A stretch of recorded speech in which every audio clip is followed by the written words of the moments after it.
Muy buenas noches, compañeros. Buenas noches, profe. ¿Cómo me les ha ido? Bien, bien, gracias. Bueno, afortunadamente veo bastantes conectaditos, aunque el aviso pues se los envié muy tarde, pues, pero de todas maneras, qué bien que estén por aquí. Veo a Joana, Dirley, Diana, Andrés, a Marta, bueno, y a otros tantos que no alcanzo por aquí a visualizar. Janet, ya se conectó Janet. Bueno, voy a silenciarlos un momentico, pues mientras iniciamos.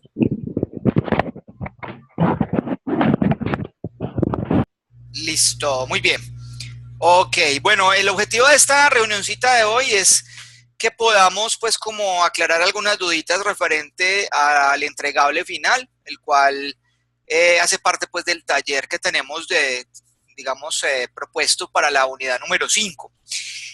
No sé si alcanzaron a leer un correo que les envié hace un par de, creo que un par de horas o una hora a lo sumo, en el que les informo pues que se amplió un poco el plazo para la entrega de la actividad. Recuerden ustedes que tenemos pues como un taller en el que hay una entrega preliminar, esa entrega corresponde pues a la primera fase, luego viene la segunda fase que es la fase de auto y coevaluación. Estábamos hablando de que esa fase de entrega tenía un plazo del 30 de noviembre. Sin embargo, pues tomé la decisión de ampliarla un poquito hasta el sábado 2 de diciembre a las 23 horas. De tal forma que tengamos pues un poquito de tiempo en digerir un poquito más el contenido. Yo sé que es un poco extenso. He tenido algunos comentarios de algunos compañeros de ustedes que están un poquito de pronto confundidos con respecto a la actividad. Entonces, pues es como el objetivo de esta, digamos, de esta videoconferencia, como aclarar un poquito lo relacionado con la entrega final. Entonces, voy a darle la palabra, por ejemplo, a Andrés. Andrés, ¿cómo estás? Bien, profe, ¿y usted? Bueno, muy bien, Andrés. Entonces, no sé si de pronto tú nos puedas ayudar como guiándonos un poquito en términos de las inquietudes que puedan tener en este momento. A ver, las dudas que tengo, que recogí del grupo grande y el subgrupo que tengo, Sí, es la que la mayoría no tenemos la estructuración del trabajo como tal clara. ajá, Los puntos a abordar de los dos ejemplos que coloca usted, enfáticamente, ¿qué tenemos que analizar? ok, Como tercera duda, en sí, ¿qué se quiere en el trabajo? O sea, ¿usted qué aspecto busca que nosotros le demos, si es de lo que entendimos, si es un análisis de la tabulación de la información? perfecto, Eh, listo.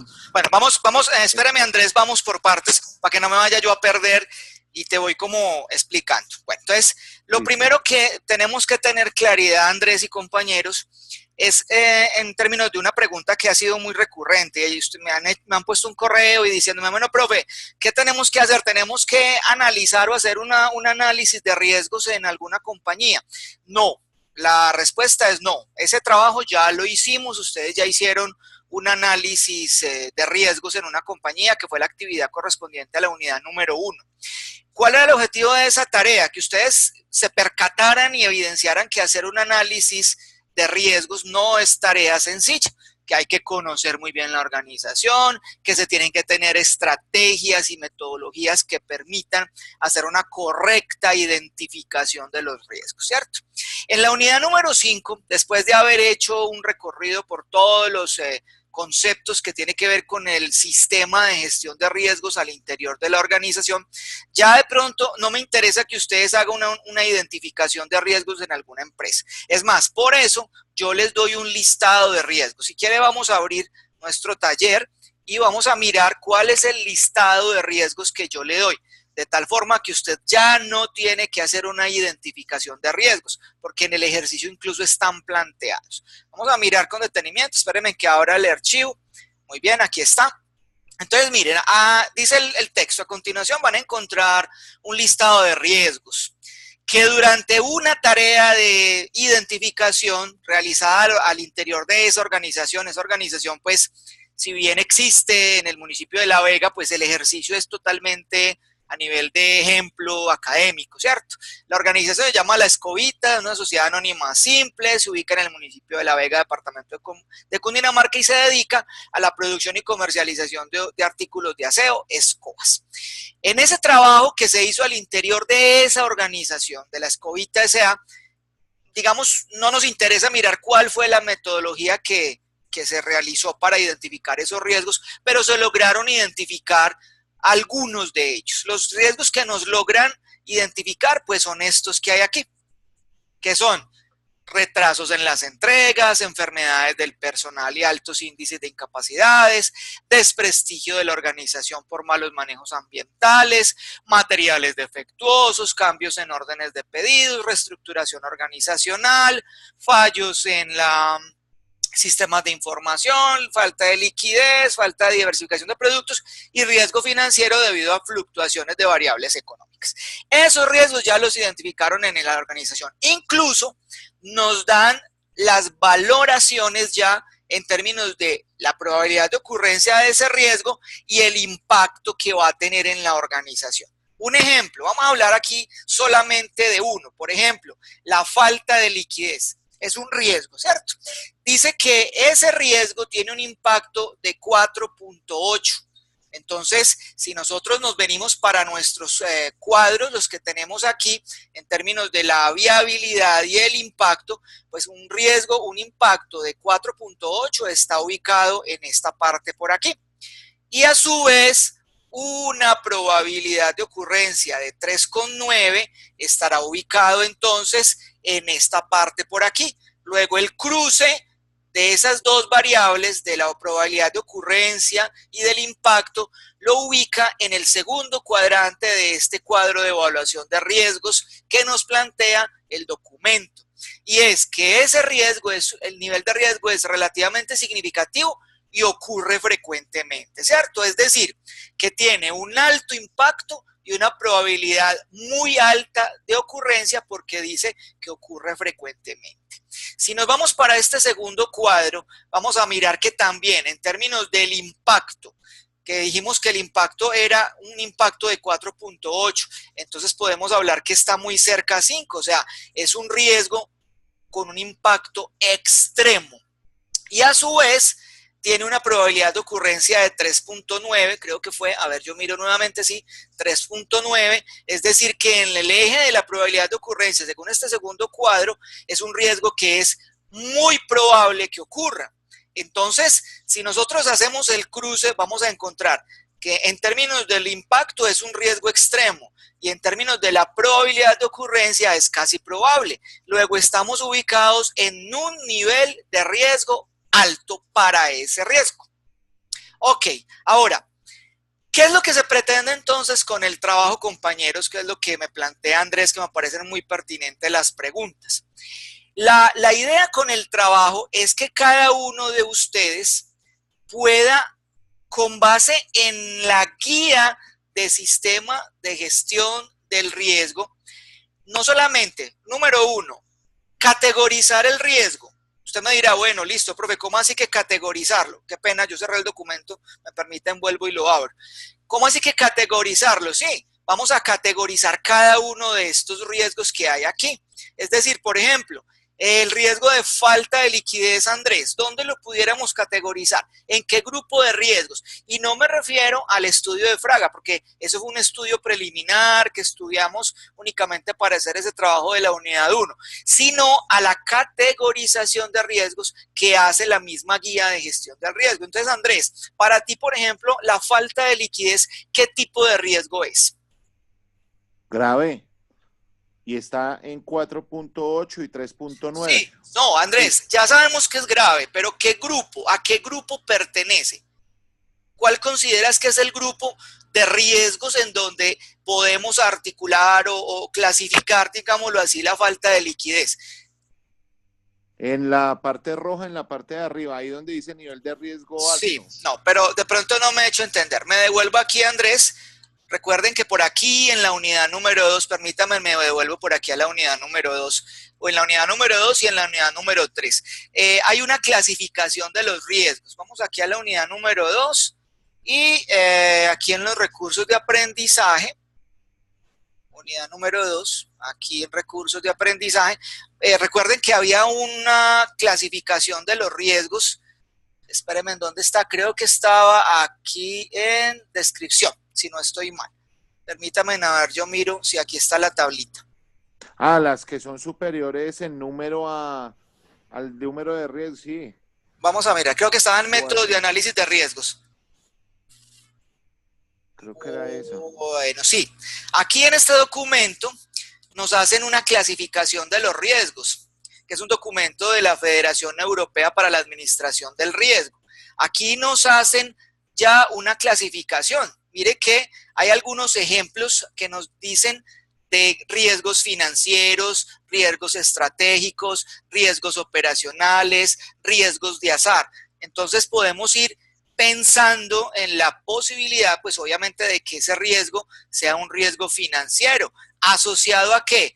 A tasas de interés, porque de pronto la falta de liquidez tiene que ver con una, digamos, una fluctuación en las tasas de interés o inclusive en la tasa de cambio.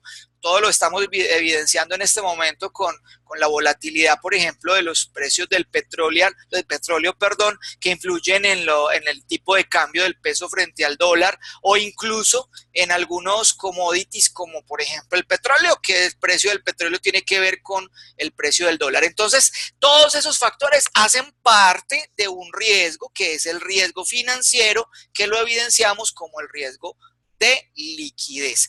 Ahora, en la unidad, me voy a devolver, en la unidad número 3, también hay un documento que unas tablas, unos cuadros que les adjunto de un estudio que hizo la profesora Quijano, perdón, discúlpenme, de la Universidad de AFIT, donde establece también una clasificación de los riesgos. No sé si recuerdan esa clasificación. Vamos a mirar aquí. Creo que aquí estamos en cómo identificar los riesgos. Y aquí vamos a mirar esta tablita. Y ok, miren aquí, cómo identificar los riesgos. Entonces, a continuación veremos una clasificación de los riesgos empresariales o generados por el entorno. Esto lo hace la doctora Mejía Quijano en su libro de administración de riesgos, un enfoque gerencial. Entonces, aquí habrán unos riesgos asociados al país, que son riesgo país, riesgo geopolítico, riesgo social, bla, bla, bla, bla. Hay unos asociados al sector económico industrial, hay unos asociados al sector, digamos, económico e industrial en términos del riesgo sistemático. Hay algunos que no son sistemáticos, de reputación, algunos que ella los llama riesgos puros, riesgos especulativos, riesgos estratégicos, operativos y financieros. Entonces, ¿cuál es el objetivo, lo que se pretende como primera instancia, Andrés? Que ustedes, cada uno de esos 10 riesgos que nos estipularon en el trabajo, logremos clasificarlos en alguna de esas categorías de las cuales les acabo de hablar y tratar de dar algún tipo de característica, es decir, listo, profe, si el riesgo de liquidez es un riesgo financiero, pues cuénteme qué es ese riesgo, qué es el riesgo de liquidez, qué puede ser ese riesgo de liquidez. Y esto es a nivel de inferencia, porque en el documento y en la tarea, en la actividad, pues no alcanzo a tener ese nivel de detalle, pero sí podemos empezar a inferir lo que yo les decía. Bueno, el riesgo de liquidez va asociado a tasas de interés, va asociado a imposibilidad de recuperación de cartera, va asociado a volatilidad de la tasa de cambio, en fin, un montón de situaciones que ustedes van a ir describiendo en ese riesgo que ya clasificamos. Vamos a hacer un ejercicio, otro riesgo, cojamos otro riesgo de los que hay aquí en el documento. Listo, entonces cojamos otro. Por ejemplo, desprestigio de la organización por malos manejos ambientales. Entonces miremos que tiene un impacto de 3.9 y una probabilidad de ocurrencia de 4.1. Entonces si lo situamos aquí, impacto de 3.9 quiere decir que es medio tirando a alto, pero sí, una probabilidad de ocurrencia de 4.1 es casi, estaríamos casi que hablando de que es algo muy cierto, o sea, estaríamos hablando de que ese riesgo está ubicado en este cuadrante, sí, lo que indiscutiblemente nos ubica en una posición en el que la empresa o la organización, es decir, usted que fue el gerente contratado para hacer ese análisis, pues tenga que implementar estrategias tendientes a neutralizar cuanto antes ese riesgo, ¿cierto? Ahora, ¿de qué tipo de clasificación estamos hablando del riesgo del desprestigio por malos manejos ambientales? ¿Qué piensan ustedes? Dentro de la clasificación que analizamos ahorita. Puede ser, Hay, por ejemplo, ¿cuál? ¿Cuál, Andrés? Cuénteme. hay una que es, ¿cómo es? De prestigio y no sé qué. Exactamente, la reputacional, es un riesgo reputacional Reputación. importantísimo. Claro que sí. ¿O qué piensa, por ejemplo, Diana? Diana, en qué riesgo o qué clasificación podemos hacerle al desprestigio de la organización por malos manejos ambientales? Pues Diana. ahí sería el del entorno. El del entorno también, claramente, y riesgo ambiental. Entonces, ustedes después de clasificarlo simplemente hacen una descripción de ese riesgo. Entonces, vamos bien hasta ahí, Andrés, con la pregunta.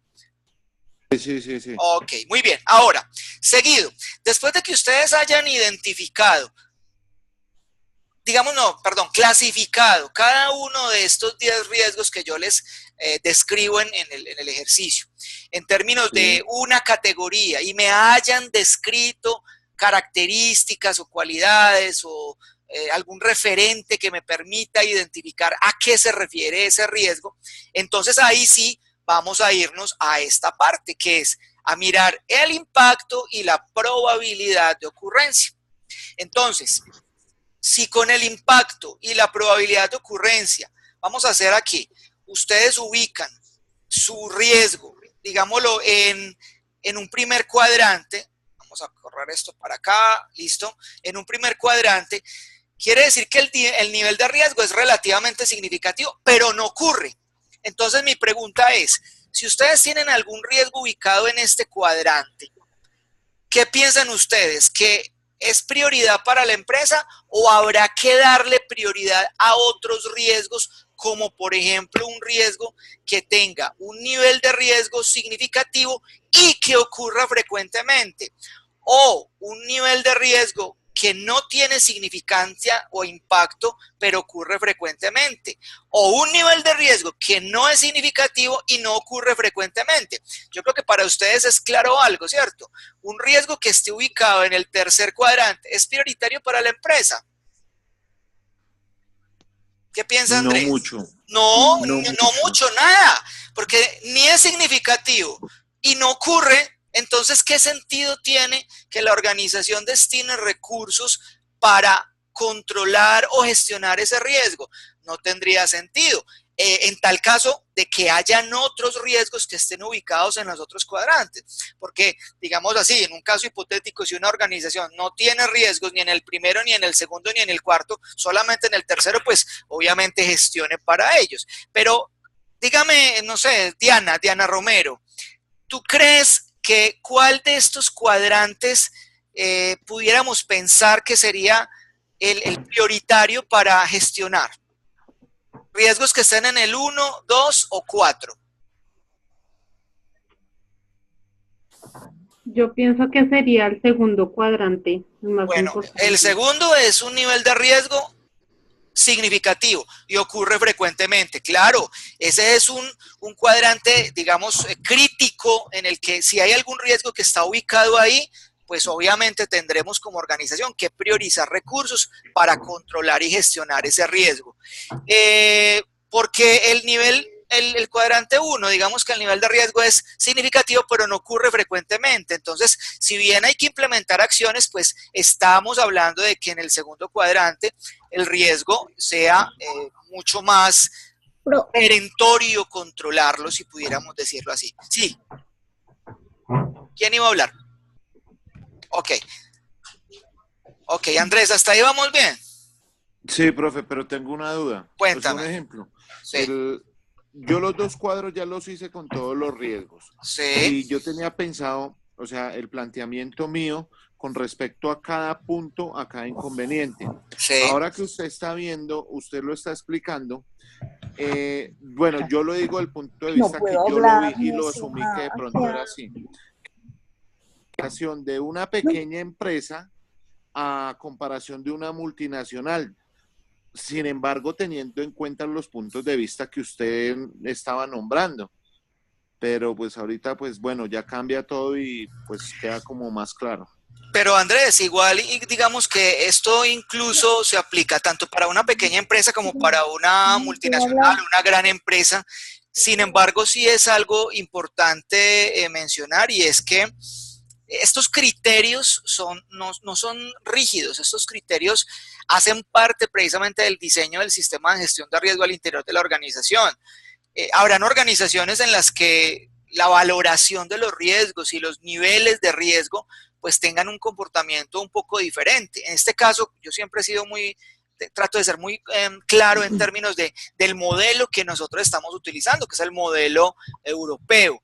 Habrán otros modelos que seguramente tienen digamos, una dinámica diferente, pero pues digamos que el manejo de uno u otro modelo pues no es tan importante, porque aquí lo realmente importante es saber interpretar y tener claridad sobre los niveles de riesgo, las probabilidades de impacto, las probabilidades de ocurrencia. Y lo que me interesa, esto para responder tu última pregunta, Andrés, lo que me interesa concreta y específicamente que ustedes hagan, y es que con aquellos riesgos que ustedes encontraron que tengan un nivel de riesgo alto o importante o incluso medio, pues podamos establecer estrategias que nos permitan a nosotros como organización neutralizar esos riesgos, que es a donde tenemos que apuntar.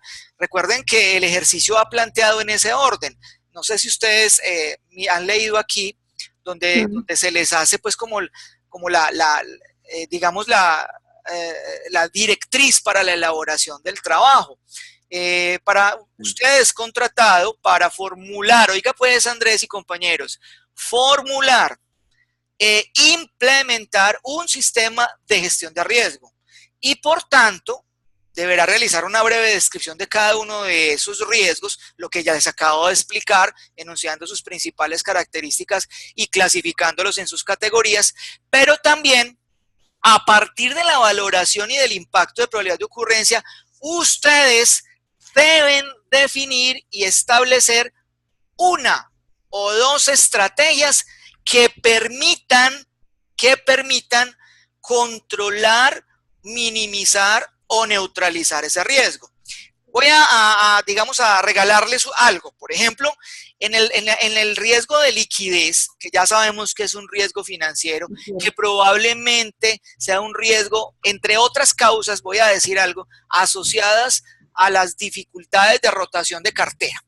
Porque cuando la empresa tiene una rotación de cartera muy baja, pues obviamente va a tener problemas de liquidez. Entonces mi pregunta es, cada uno de ustedes como contadores, como administradores que son, ¿qué estrategias implementarían a través de un sistema de gestión del riesgo para manejar o minimizar ese riesgo? Es decir, Andrés, dígame ya una estrategia que permita atacar ese problema, que es la rotación de cartera, una rotación muy baja de cartera.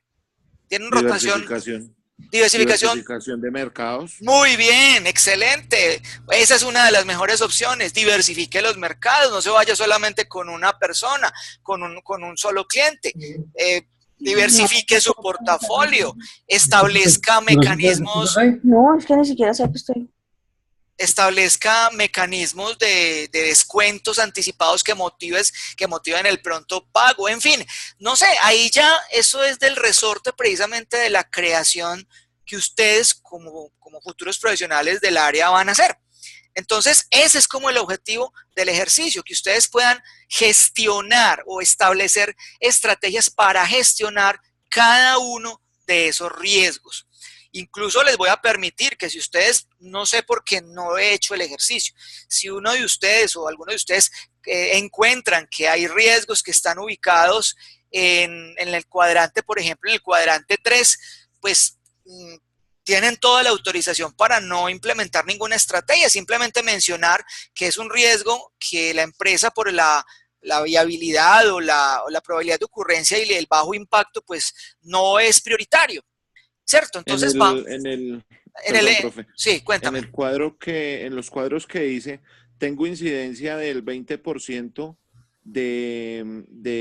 o sea, de cosas leves.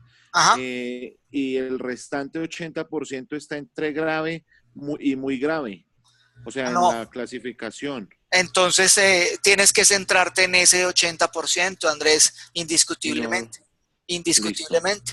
Listo, listo, pero si les listo. queda claro entonces, como ustedes lo que van a hacer es una presentación en PowerPoint para elaborar un video, ustedes van a contar, van a explicar en su exposición, en su sustentación, cuáles son las estrategias que van a utilizar. ¿Listo? Entonces ahí radica pues como no solamente la habilidad para que usted defina las estrategias, sino la habilidad comunicativa, la habilidad que les va a permitir tomar esas decisiones. Tienen que ir un poco más allá, obviamente, ahondar un poquito. Vuelvo al ejemplo de la falta de liquidez.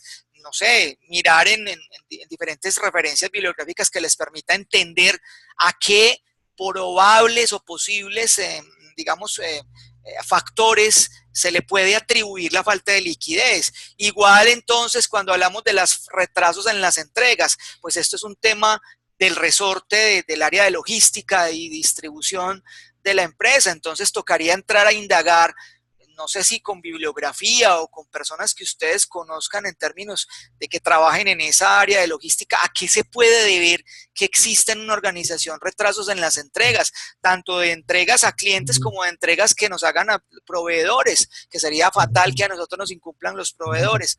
Entonces, este es un ejercicio muy integral, diríamos así.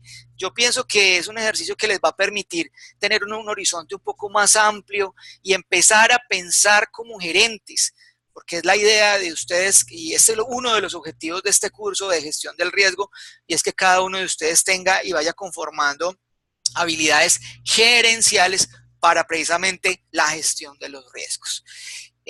Como les digo, el ejercicio de la entrega inicial la tenemos ya pues un plazo un poquito más amplio para que puedan volver a retomar, y de pronto los que estaban un poquito embolatados, pues espero que les haya servido un poquito este espacio de aclaración de las dudas y lo gestionen pues y redireccionen, digamos, la elaboración del ejercicio.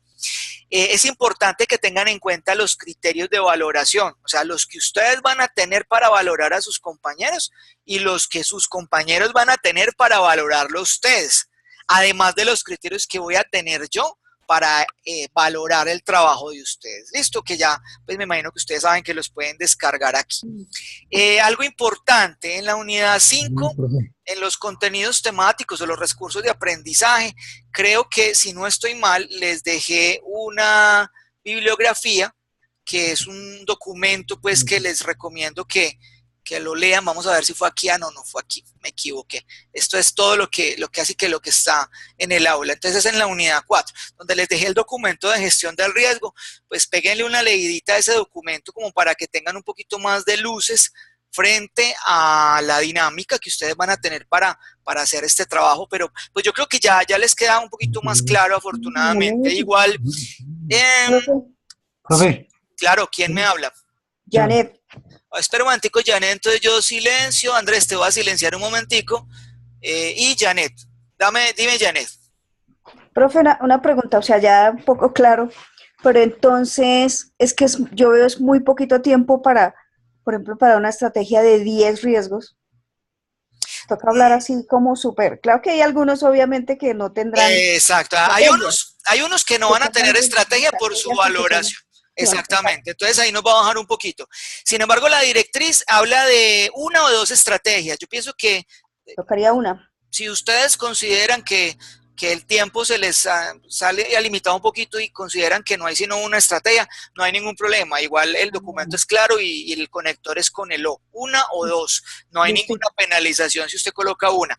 Pero yo quiero, esto se va a acabar ya, vea, imagínense. Sí, sí. Yo quiero que ustedes entiendan una cosa, muchachos, vea. Yo siempre trato de que en estos ambientes virtuales de aprendizaje mis estudiantes realmente desarrollen las competencias, porque yo me quedo muy triste cuando yo escucho compañeros de ustedes o de otros centros de educación en modalidad virtual que dicen que pasaron por un curso y salieron como entraron. A mí me parece muy triste que un estudiante diga eso, no solamente por cuestiones de tiempo y de dinero, sino por cuestiones de ética, Claro. de cada uno de ustedes y del docente. Entonces yo sí les pido algo y es exíjanse un poquito, hasta donde más puedan. Si usted ve que no puede dar sino hasta un 10, exijan un 11 y un 12, porque ahí es la única posibilidad de que ustedes adquieran las competencias que un estudiante de un sistema presencial regular está obteniendo mucho más fácil que ustedes. Porque lamentablemente el ambiente y la dinámica de un ambiente de educación virtual es mucho más difícil y exigente para ustedes que para un estudiante que está sentado en un escritorio, en una silla, en una universidad, toda una jornada. Entonces, yo siempre les insisto eso, exíjanse mucho, lean mucho, indaguen mucho. A mí me parece genial cuando escucho a Andrés diciendo que consultó, que amplió, que no se quedó con lo poquito que hay publicado en el aula, que fue a otros documentos, que visualizó otros videos, en fin. A mí me parece que ese es el camino para que esta educación de virtual que ustedes están recibiendo sea una educación de calidad. Yo personalmente me siento muy satisfecho con las valoraciones y las actividades que ustedes entregan. En la gran mayoría se nota que son actividades que ustedes le gastan su tiempo. Vean, muchachos, ya para terminar porque se nos acaba el tiempo, cuando termino un cuestionario, yo siempre entro y miro los promedios de tiempos que permanece un estudiante. Ustedes han visto que son cuestionarios de 10 o 5 preguntas, que uno realmente, si fuera muy exigente, uno les puede decir, para un cuestionario de 5 preguntas, les voy a dar 15 minutos, y eso es más que suficiente. Sin embargo, yo les doy hasta 40, 50, 60 minutos, porque es que a mí no me interesa que usted responda al azar. A mí me interesa que usted, para responder una pregunta, tenga el tiempo suficiente de ir a buscar la respuesta en su aula, y yo estoy seguro que así lo hacen muchos. Y eso realmente genera un aprendizaje mucho más interesante. Pero a mí me duele cuando yo miro el tiempo de permanencia de algunos de sus compañeros en el examen y para un cuestionario de 10 preguntas me he encontrado con tiempos de permanencia de 2 minutos. No. O dice, a ver, es que ni flash. O sea, entonces yo siempre los impulso y los motivo a hacer bien las cosas. Usted no tiene su docente allá que le esté revisando, que le esté fiscalizando. Está usted solo o sola. Pero ahí es donde se requiere un alto grado de responsabilidad, de disciplina y de compromiso con ustedes mismos. Entonces, mucho ánimo, compañeros. Si hay alguna duda, ustedes saben, yo trato de estar muy presto a contestar los correos, los mensajes del aula, yo trato de contestarlos más o menos rápido. Por ahí vi que Andrés me había escrito por allá en un foro de consultas. Sí. Yo esos foros no los frecuento mucho, me disculpan, yo soy muy juicioso con los mensajes del aula. Si tienen dudas, ahí me consultan y yo siempre les contesto. Y más en esta semanita voy a estar muy pendiente del aula para que se pongan pilas, hagan un buen trabajo, una buena sustentación. Si ustedes ya manejaron la herramienta Canovio, no creo que tengan problema. Si de pronto alguno de ustedes tiene algún problema con Canovio y quiere utilizar Screencast, no hay ningún lío, hágalo como usted quiera, siempre y cuando usted publique un video a través de su canal de YouTube y lo publique allá. ¿Listo, compañeros? Profe, un favor. Cuéntame, Andrés. Lo del póster, su merced me hizo el favor de habilitar la plataforma, pero su merced ya me había puesto 0. Entonces la nota me sigue en 0 para encargarle eso. Listo, Andrés, no hay ningún problema. Lo voy a revisar. Profe. No te preocupes. El mío también, profe. Sí, Janet. Ya, yo te contesté ahorita. Hágale pues. Bueno, un abrazo para todos. Profe, gracias. ¿Quién tiene pregunta? Por ahí hay alguien que tiene pregunta. ¿Quién? Shirley. Bueno, cuéntame, Shirley. Profe, una pregunta. ¿Es necesario, digamos, ubicar el riesgo en las dos matrices o únicamente se puede clasificar en una? Yo creo que son complementarias. Sería bueno que las utilices las dos porque una te va a dar cuenta del impacto que tiene y la otra ya va a tener una visualización del riesgo como tal que tiene ese riesgo. Sí. No sé si sea un poquito redundante hablar de esa situación, pero yo pienso y te recomiendo, Chile, que manejes las dos. ¿Listo? Gracias. Bueno, las dejo entonces. Un abrazo para todos y que Dios los bendiga. Gracias. Vale, profe, gracias. Chao, que profe. Descanse. Bueno, lo mismo.